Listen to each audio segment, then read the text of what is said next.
semuanya, balik lagi di channel aku. Dan di video kali ini aku mau nge-share tentang diet untuk ibu menyusui. Ini pertanyaan yang paling banyak ditanyakan di grup. Dan sebenarnya aku udah pernah share tentang diet untuk menyusui ini. Cuman aku bakalan nge-reshare lagi lewat video. Dan aku mungkin bakalan tambahin penjelasan-penjelasan. Jadi dulu waktu aku masih menyusui, sekarang udah nggak menyusuin lagi. Aku juga melakukan diet. Diet yang aku jalankan adalah diet yang sehat, bukan diet yang ekstrim yang ingin menurunkan berat badan drastis. Karena penting banget untuk melakukan diet yang sehat untuk ibu menyusui, khususnya karena kita membutuhkan asupan nutrisi yang tepat untuk bisa tetap memproduksi ASI. Nah, mitos yang banyak banget dipercayai khususnya ibu-ibu yang menyusui, bahwa kalau lagi menyusui itu makannya harus banyak, apa aja deh makan aja biar gemuk, biar ASINya lancar, biar ASINya banyak gitu.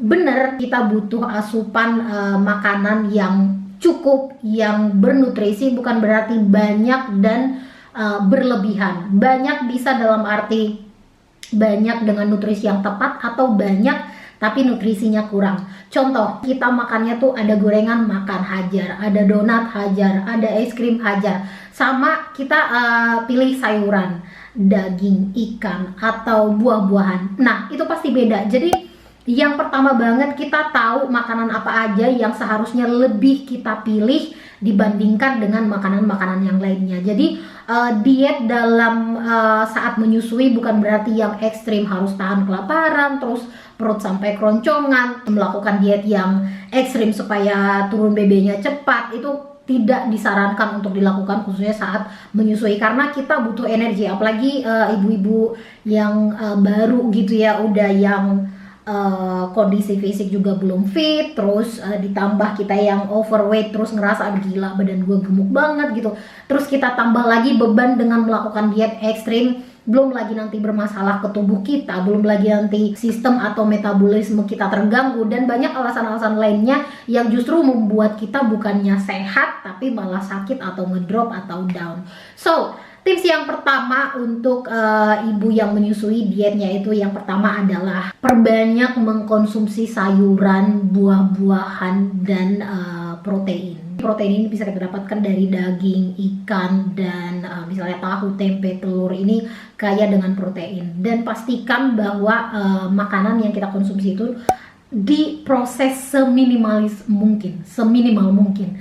Jadi misalnya kalau kita makan telur, bisa telur direbus aja atau telur dadar aja, jangan telur yang digoreng, di deep frying, atau misalnya ayam goreng yang sudah dibalur tepung terus di deep frying atau digoreng dengan banyak minyak. Nah, dengan adanya habit atau kebiasaan makan yang seperti ini, kita mengkonsumsi banyak kalori di setiap makanan kita. Misalnya hari ini kita makan nasi goreng, terus ditambah lauknya itu ayam goreng, ditambah lagi kerupuk gitu. Nah, ini makanan-makanan yang bener-bener tinggi kalori tapi nutrisinya kurang gitu. Dalam artian nggak perlu yang harus digoreng-goreng, deep frying, tapi coba di minimal proses makanan tersebut, pengolahannya itu seminimal mungkin. Jadi nggak harus kok yang direbus-rebus ekstra, direbus saja, dikukus saja gitu, nggak harus. Kita boleh tetap pakai minyak atau pakai butter,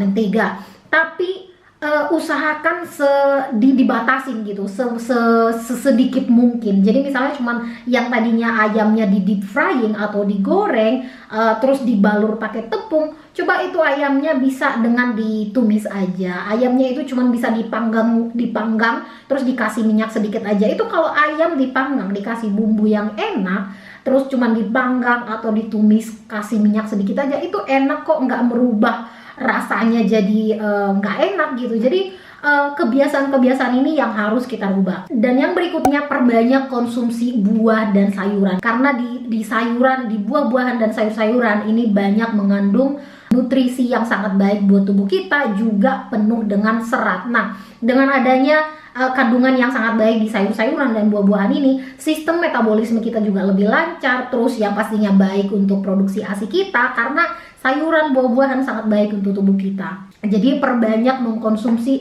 sayur dan buah. Mungkin pasti bilang, aduh, di sini tuh sayurnya kayak brokoli atau sayur A, B, C mahal gitu. Nggak harus yang mahal, semua bisa disesuaikan sama kondisi kita masing-masing. Kalau misalnya di tempat kalian sayur bayam yang murah, atau sayur kacang panjang, atau sayur daun pepaya, daun katuk, daun singkong, kayak misalnya kayak gue kalau di kampung gitu ya, sayur-sayuran itu adalah sayur-sayuran yang gampang banget untuk didapat dibandingkan brokoli, karena brokoli harganya jauh lebih mahal. Kalau misalnya kayak sayur sawi, kangkung, itu juga lebih gampang didapat dan harganya jauh lebih terjangkau. Jadi kalian sesuaikan sayur apa yang lebih mudah didapat dan jangkauannya gampang di sekitar kalian. Jadi perbanyak konsumsi sayur, sama dengan buah-buahan. Buah nggak harus apel, anggur, jeruk juga bisa, pisang juga bisa. Terus apalagi buah yang gampang dapat di sekitar kita, mungkin nanas atau semangka, atau apalagi ya buah yang kalau misalnya di kampung, jeruk, banyak buah-buahan yang lainnya yang lebih gampang dapat di sekitar kita, atau mungkin lagi musiman, harganya lebih terjangkau. Nah itu yang kita usahakan perbanyak konsumsi. Jadi nggak harus yang menentukan oh harus sayur ini atau harus buah ini, enggak, tapi bisa disesuaikan. Hari ini bulan ini lagi musim mangga nih, ya udah perbanyak konsumsi mangga. Mungkin bulan depan lagi musim buah naga, ya udah perbanyak konsumsi buah naga. Intinya tuh buah atau sayuran apa yang gampang kalian dapat di sekitar kalian itu sangat baik untuk tubuh kita. Jadi bisa dikonsumsi, nggak harus patokannya buah A, buah C, atau buah apapun itu, enggak, tapi menyesuaikan situasi dan kondisi kalian masing-masing. Nah yang berikutnya lagi, tadi udah aku sebutin juga, usahakan atau perbanyak mengkonsumsi real food. Nah apa itu real food? Real food ini adalah makanan yang ingredient atau komposisinya itu cuma satu item seminimal mungkin. Misalnya nih kalian punya singkong yang kalian cuman rebus aja atau kukus aja, kasih garam, itu kalorinya beda dengan singkong yang kalian rebus terus kalian goreng, atau singkong yang kalian parut, dikasih santan, dikasih gula, dikasih tepung, dikasih campuran yang macam-macam, dan dengan singkong yang tadi cuman direbus atau dipanggang atau dibakar gitu. Nah itu beda. Jadi real food adalah makanan yang diproses seminimal mungkin. Jadi kalau misalnya kalian mengkonsumsi kayak yang aku bilang tadi, ubi, atau anggaplah misalnya kentang ya, kentang bisa dimasak tumis aja, atau direbus, dikukus, atau cuman pakai minyak sedikit, daripada kalian campur, kasih tepung, kasih digoreng lagi, di deep frying pakai minyak yang banyak, dikasih lagi macem-macem. Makanan yang kita proses semakin banyak prosesnya, semakin banyak campuran-campurannya, apalagi kayak campuran tepung, gula, minyak yang lainnya, butter, dan macam-macamnya, itu justru membuat kalorinya semakin tinggi, padahal nggak menambah nutrisinya gitu. Jadi kalau misalnya kita goreng pisang contoh, kalau misalnya kita makan buah pisangnya aja itu nutrisinya oke, ada komposisi nutrisinya, tapi pisang tersebut kita balur dengan tepung, terus kita goreng lagi, itu justru kalorinya yang naik tapi nutrisinya nggak nambah gitu. Emang sih lebih enak di mulut, lebih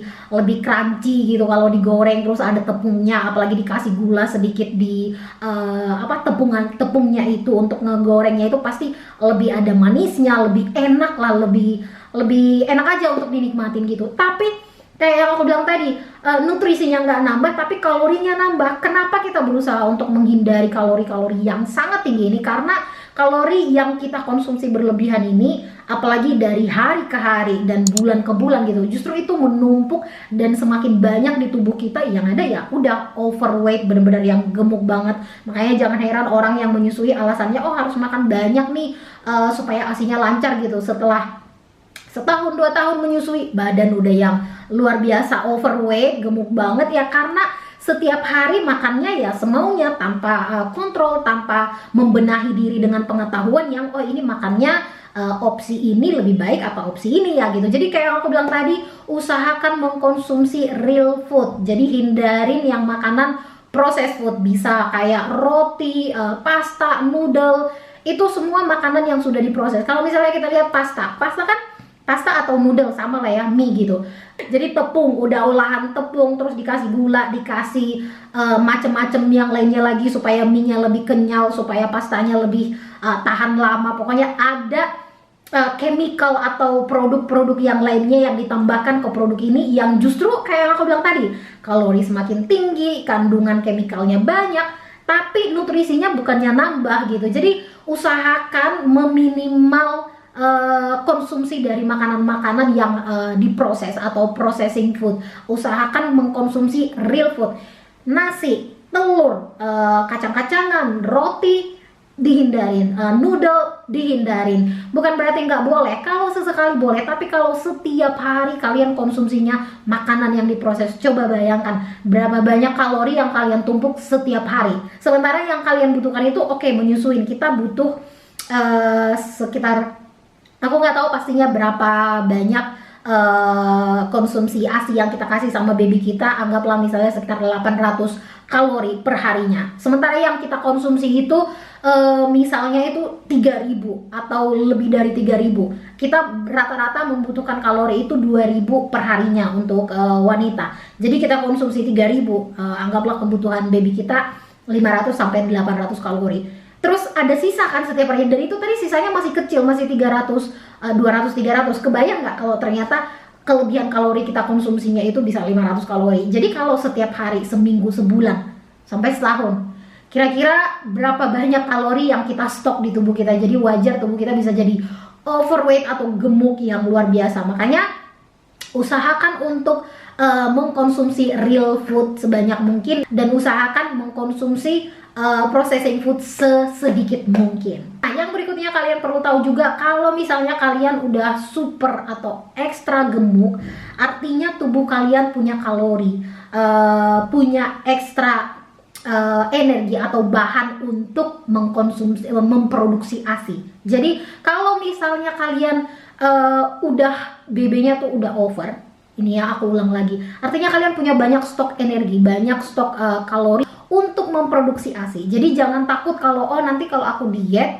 nanti ASI aku bakalan berkurang. Enggak, karena tubuh kita sudah punya stok untuk apa ya? Tubuh kita itu apalagi wanita ya, bener-bener ajaib banget. Jadi memang udah ada aturannya, udah ada hormonnya yang mengatur dan mengerti sistem di tubuh kita. Istilahnya gini, kita semasa hamil kenapa kita lebih gemuk, lebih cepat gemuk naik, karena si tubuh kita, hormon kita sudah mengatur, ada setting lah di dalam gitu, bahwa nanti saat kita melahirkan, saat kita punya baby, kita mampu memproduksi ASI, kita menyusui. Jadi si tubuh kita itu pun lebih, hormon kita itu lebih menyimpan kalori, lebih wajar kalau ibu hamil atau yang sesudah melahirkan itu rada gemuk, lebih cepat naik BB-nya, karena si tubuh hormonnya itu bekerja untuk mempersiapkan nanti kalau ada baby, ini butuh untuk memproduksi ASI segala macam. Nah, jadi kalau kalian sudah BB-nya sudah over, nggak usah terlalu takut yang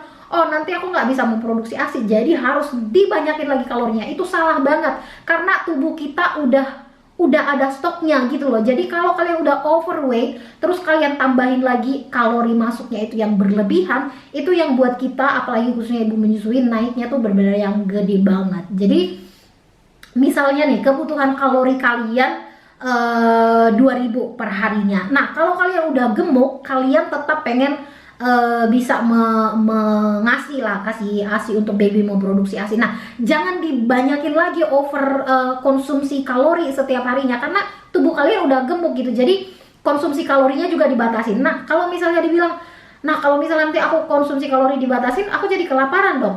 Balik lagi ke rule ke tips yang beberapa tadi udah aku share. Perbanyak makanan yang sehat, perbanyak makanan yang tinggi protein. Jadi makanan yang tinggi protein membuat kita lebih kenyang, lebih berasa kenyang. Kalau misalnya kalian makannya sepiring, nasinya segini gitu, dagingnya kecil, anggaplah satu piring gitu ya, nasi, terus si daging sedikit, sayurannya sedikit, cuma satu sendok, tapi nasinya yang banyak. Nah, dari satu piring itu, nasinya itu kalorinya tinggi, tapi proteinnya sedikit, terus serat dan nutrisi yang lainnya kurang. Nah, itu harus kalian rubah, justru dibanyakin proteinnya, dibanyakin terus sayurannya dibanyakin, jadi tetap kenyang, nggak perlu takut kelaparan, tapi kalian nggak takut bahwa tubuh kalian mengkonsumsi kalori terlalu berlebihan atau kebanyakan. Oke? Nah, yang berikutnya, kalau kalian ibu yang menyusuin dan posisi tubuh atau baby kalian itu kalian ngerasa udah ideal, tapi kalian takut gemuk dengan banyak yang berlebihan. Nah, itu tadi, saat kita memproduksi ASI artinya tubuh kita membutuhkan ekstra kalori, dan kalori itu kita dapat dari konsumsi makanan. Nah, jangan konsumsi kalorinya itu pas, karena kita butuh ekstra kalori untuk ASI kita. Jadi tambahin kalorinya, berapa banyak kalorinya itu bisa disesuaikan dengan kebutuhan baby kalian. Dan yang berikutnya, kalau misalnya kalian clean food atau mengkonsumsi makanan yang lebih clean atau lebih sehat, lebih rendah kalori, kalian juga nggak perlu takut gemuk. Walaupun konsumsi makanan kalian cukup banyak, tapi percaya deh, selama makanan kalian ini bener-bener yang real food, kalian nggak perlu takut gemuk, karena makanan yang kita konsumsi tersebut lebih cepat diproses sama tubuh kita, dan itu nggak bakalan di storage atau disimpan jadi lemak. Jadi kalian nggak perlu takut, oke? Selama makanannya adalah real food dan healthy food. Tips yang berikutnya yaitu dietlah dengan normal, dengan sehat. Jangan ngerasa kayak, aduh gila gue gemuk banget, gue mau diet gitu. Jelas-jelas tahu menyusuin dan dilakukan diet ekstrim yang gila, yang sampai kelaparan, perut keloncongan. Oke, mungkin ASINya tetap lancar gitu, tapi kalian menyiksa diri kalian. Ini bakalan aku ulang lagi, tapi sebelumnya udah aku jelasin, jangan melakukan diet yang ekstrim, diet yang gila, diet yang nggak sehat buat tubuh kalian. Karena saat kalian melakukan diet yang tidak sehat, oke, dalam seminggu ini mungkin turun 2 kilo, tiba-tiba 3 kilo lah, banyak hilangnya. Tapi minggu depan kalian bakalan naik lagi beratnya. Karena apa? Karena kalian tidak melakukan dengan cara yang baik, dan tubuh kalian itu justru kacau. Kenapa aku bilang kacau?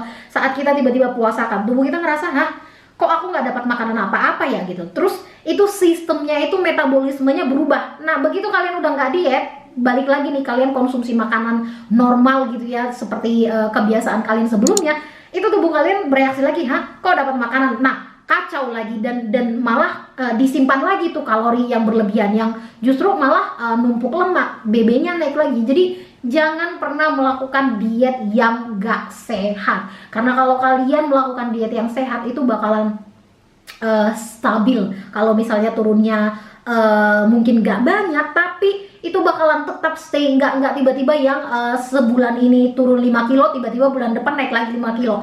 Nggak perlu takut yang kayak gitu kalau kalian melakukan diet yang sehat.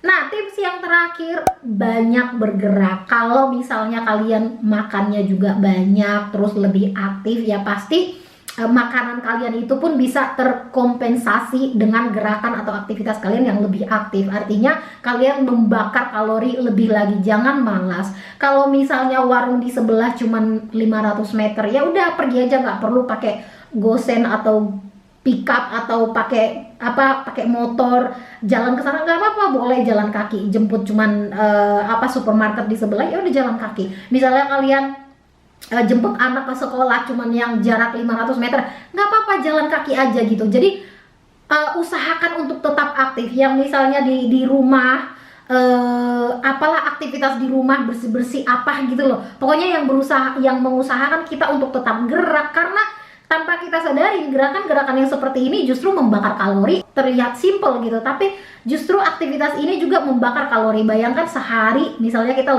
lebih aktif daripada yang cuman duduk aja gitu. Nggak perlu yang harus olahraga ekstrim, tapi kalau misalnya dalam keseharian kita lebih aktif, lebih sering gerak, lebih jalan ke sana, lebih mungkin nyuci, masak, berdiri, gendong anak, aktif lah gitu. Jangan dibawa malas, cuman tidur selonjoran aja gitu loh seharian begitu, apa-apa pesan, terus be aktif, bergerak gitu loh. Tambahin dengan exercise. Exercise itu nggak harus yang keringetan mati-matian olahraga baru exercise. Enggak, exercise itu bisa cuman dengan relax, yoga. Kalau misalnya kalian nggak suka yang olahraga berat, apalagi mungkin seharian udah capek sama anak, seharian sibuk dengan pekerjaan rumah tangga. Nah, olahraga itu nggak harus yang ya itu tadi HIIT atau kardio yang super melelahkan, enggak, tapi perlu juga untuk relax. Mungkin bisa yoga atau sekedar jogging, jalan santai, itu juga olahraga. Atau mungkin sekedar gendong anak terus main ke tetangga, jalan sore keliling kayak gitu,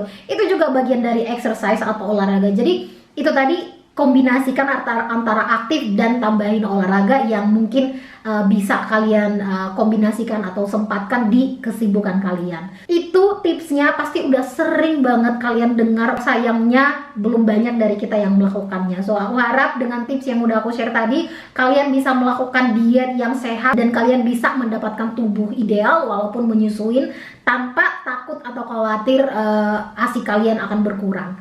Itu dia video kali ini dan thank you for watching, semoga bermanfaat dan sampai ketemu di video yang akan datang. Bye!